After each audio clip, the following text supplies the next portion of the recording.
दोस्तों, आज हम बात करने वाले हैं एक बहुत ही अच्छी सी चीज की, बहुत ही अच्छे से उपाय की। सबसे पहले बात करेंगे हम रोटी की। दोस्तों, रोटी हमारे शरीर को ऊर्जा तो प्रदान करती है। आप बाहर से कितना भी घूम के आ जाइए, अगर 2-4 दिन आपको रोटी ना मिले तो आप घबरा जाएंगे। रोटी चाहिए ही चाहिए हमारे देश के अधिकांश लोगों को, और स्वादिष्ट होती है, पौष्टिक होती है।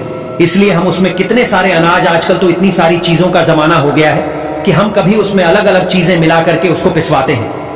गेहूं, बाजरा, मक्का, ज्वार, अनेक अनाज मिक्स करके भी आटा बनवाते हैं ताकि हमारा डाइट आटा बन जाए। कई लोग सोयाबीन डलवाते हैं। लेकिन अगर आज आपने चुपके से जहां आप आटा रखते हैं, बड़े बर्तन में, प्लास्टिक के बर्तन में, किसी भी चीज में आटा रखते हैं, आपका प्लास्टिक में रखा है आटा, तो मात्र यह एक चीज आटे में रख देना, छप्पर फाड़ घर में धन की वर्षा होगी। ऐसे आटे की रोटी जो भी खाएगा, लखपति, महाधनी, करोड़पति हो जाएगा। स्वयं धन की देवी माता लक्ष्मी आपके भाग्य को चमकाएंगी। अन्नपूर्णा आपके घर में स्थान बना लेगी। यह चीज आटे में हम भी रखते हैं। आज हमारे घर में भी किसी भी चीज की कमी नहीं है, धन की कमी नहीं है, अन्न की कमी नहीं है। ऐसी ही एक चीज है दोस्तों, मैं आपको आज बताऊंगा। धन के लिए आपको आटे के साथ एक छोटा सा उपाय करना है। दोस्तों, धन एक ऐसा साधन है जिसके बिना, अगर आपके पास बहुत सारा इंटेलिजेंस है, आप बहुत एजुकेटेड है, लिटरेट है, लेकिन अगर आपके पास धन नहीं है, नौकरी नहीं है बराबर, तो लोग आपको पॉइंट आउट करके क्या बोलेंगे कि देखो इतना पढ़ा लिखा है, बेकार है। बिना धन के किसी भी इंसान की इज्जत नहीं होती। आज के जमाने में ज्ञानी आदमी भी बेकार लगने लगता है, और बिना धन के किसी प्रकार की शक्ति, आप बहुत पावरफुल है मगर आपके पास पैसा नहीं है, तो कोई भी आपको आज के युग में नहीं पूछने वाला है। जिसको देखो वो पैसे के पीछे भागा जा रहा है, कोई गलत काम कर रहा है, भाई भाई का दुश्मन बना बैठा है, बाप बेटे को धन के लिए छोड़ देता है, पत्नी धन के लिए पति की हत्या तक करवा देती है। आजकल ये कई हथकंडे अपनाए जा रहे हैं धन प्राप्त करने के लिए। धन को अधिक स्थायी और अच्छे कामों में खर्च वाला होना माना जाना चाहिए था, पर लेकिन लोग क्या कर रहे हैं, आजकल अय्याशियों में, गलत रास्ते में सारे धन को उड़ाए जा रहे हैं। धन जहां देखें दोस्तों, एक तरफ अगर आप उसको करेक्ट वे में यूज करेंगे तो पैसा जहां आपको दुख दे सकता है, मानसिक और शारीरिक, वही अगर आप उसको सही रास्ते पे खर्च करेंगे तो आपको सुख भी देगा। दूसरों से लूट कसौट करके, चोरी चमारी, गलत रास्ते से आया गया पैसा दुखदाई ही होता है, और सही तरीके से, ईमानदारी से धन कमाने के लिए भगवान की जरूरत पड़ती है। भगवान के प्रति आपको आस्था बनाकर रखनी पड़ती है। थोड़े कष्ट आते हैं, पर जब अल्टीमेटली वो पैसा आता है तो आपको बहुत ही सुख की प्राप्ति होती है, शांति मिलती है। वो पैसा आपको घर में शांति देके जाता है, समृद्धि देके जाता है। वो पैसा पैसा कहलाता है।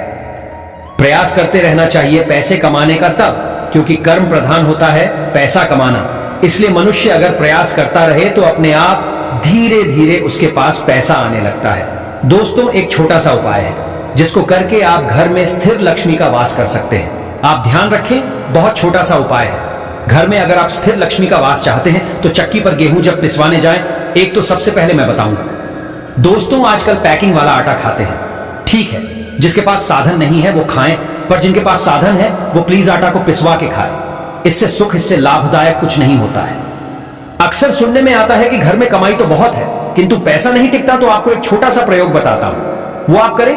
छोटा सा टोटका बोला जाता है दोस्तों, जब भी आप आटा पिसवाने जाए तो थोड़े से गेहूं में पहले आप 11 पत्ते तुलसी के, 2 दाने केसर के डाल के मिला ले, और फिर इसको बाकी के गेहूं में मिक्स करके पिसवा ले। ये क्रिया आप मंडे को या सैटरडे को कर सकते हैं, और ऐसा माना जाता है कि घर में धन की कमी नहीं रहती है।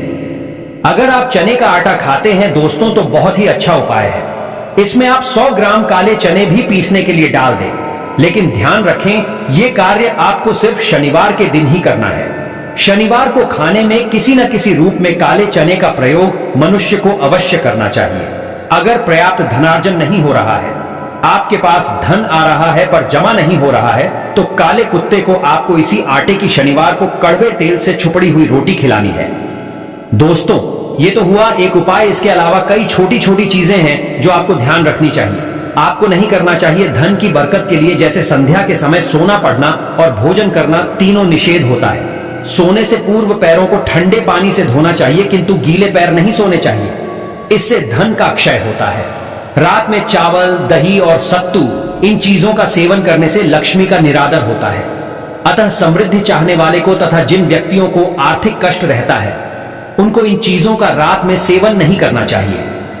आपको जब भी भोजन करना हो तो सदैव पूरब या उत्तर की तरफ मुख करके भोजन करें। संभव हो तो रसोई घर में अगर आपके स्पेस है, जगह है, तो रसोई घर में बैठकर भोजन करें। इससे राहु शांत होता है। और ध्यान रखें दोस्तों, घर में एटलीस्ट जूते पहन करके भोजन कभी नहीं करना चाहिए। आप पार्टीज में जा रहे हैं या कहीं भी जा रहे हैं, वहां पे वैसी अरेंजमेंट है तो करना पड़ता है, पर आप अपने स्थान में जहां आपके लिए पॉसिबल हो, कम से कम वहां पे जूते पहनकर भोजन ना करें। सुबह कुल्ला किए बिना आपको पानी या चाय नहीं पीनी चाहिए और झूठे हाथों से कभी भी गौ का, ब्राह्मण का या अग्नि का स्पर्श नहीं करना चाहिए। घर में देवी देवताओं पर चढ़ाए गए फूल या हार शाम के बाद हमेशा उतार देने चाहिए और उनको अपने घर पे नहीं रखना चाहिए। अपने घर में पवित्र तीर्थों का जल, गंगा जल हुआ, और पवित्र तीर्थों का जल संग्रह करके रखना चाहिए और इसको घर के ईशान कोण में रखने से, ईशान कोण मीन्स जो आपके घर का नॉर्थ ईस्ट साइड है, वहां पे रखने से बहुत अत्यधिक लाभ होता है। दोस्तों, एक होती है गुल्लर के वृक्ष की जड़। रविवार के दिन अगर कभी भी पुष्य नक्षत्र पड़े तो गुल्लर के वृक्ष की जड़ को घर ले आए और इसको धूप दीप करके धन के स्थान पे रख दे। यदि आप इसको धारण करना चाहते हैं तो सोने के ताबीज में भर के धारण कर लें। जब तक ये ताबीज आपके पास रहेगा तब तक आपके घर में कभी कोई कमी नहीं आएगी। घर में संतान सुख भी उत्तम रहने वाला है, यश की प्राप्ति होती है, धन संपदा भरपूर होती है और घर में सुख, शांति और संतुष्टि की प्राप्ति होती है। दोस्तों, एक छोटा सा पाठ मैंने पहले भी बताया है। लक्ष्मी माता का देव सखा यानी 18 पुत्र वर्ग मां लक्ष्मी जी के थे। उनके नाम आदि और अंत में नमः लगाकर जपने से भी अभीष्ट धन की प्राप्ति होती है। मां के लिए क्या होता है? अपने बच्चे सबसे प्रिय होते हैं, तो अगर आप माता लक्ष्मी के बच्चों के नाम जप करेंगे तो माता लक्ष्मी का निवास वहां सदा के लिए बन जाता है। कौन से नाम है? ओम देव सखाय नमः, ओम चिखलिताय नमः, ओम आनंदाय नमः, ओम कर्दमाय नमः, ओम श्री प्रदाय नमः, ओम जात वेदाय नमः, ओम अनुरागाय नमः, ओम संवादाय नमः, ओम विजयाय नमः, ओम वल्लभाय नमः, ओम मदाय नमः, ओम हर्षाय नमः, ओम बलाय नमः, ओम तेज से नमः, ओम दमकाय नमः, ओम सलीलाय नमः, ओम गुगुलाय नमः, ओम कुरुंडकाय नमः। ये काम आपको करना है। और धन लाभ के लिए एक छोटा सा उपाय और है। शनिवार की शाम को उड़द की दाल के दाने पर थोड़ा सा दही और सिंदूर डाल के पीपल के पेड़ के नीचे रखाएं। वापस आते समय आपको पीछे मुड़ के नहीं देखना है और ये क्रिया आपको शनिवार के दिन से शुरू करनी है और 7 शनिवार आपको नियमित रूप से करना है। दोस्तों, धन की प्राप्ति होती है। इसके साथ साथ दोस्तों, अगर आप जो भी कमाएं उसका 10वां हिस्सा या 1% आप गरीबों को भोजन कराने में, कन्याओं को भोजन कराने या कपड़े देने में, कन्याओं की शादी में, धर्म स्थानों को बनवाने में आदि में खर्च करेंगे तो आप खुद देखेंगे कि आपकी आमदनी कितनी जल्दी बढ़नी शुरू हो जाती है। दोस्तों, ध्यान रखें, 1% जरूर किसी के सुख के लिए हमेशा अपने धन में से एक गुल्लक कर ले, एक कोई बर्तन कर ले जिसमें आप छुपा के रख सके, कोई पर्स कर ले। इस पैसे को आप अलग रखें ताकि आप इसको किसी भी भलाई के कार्य में यूज कर सकते हैं।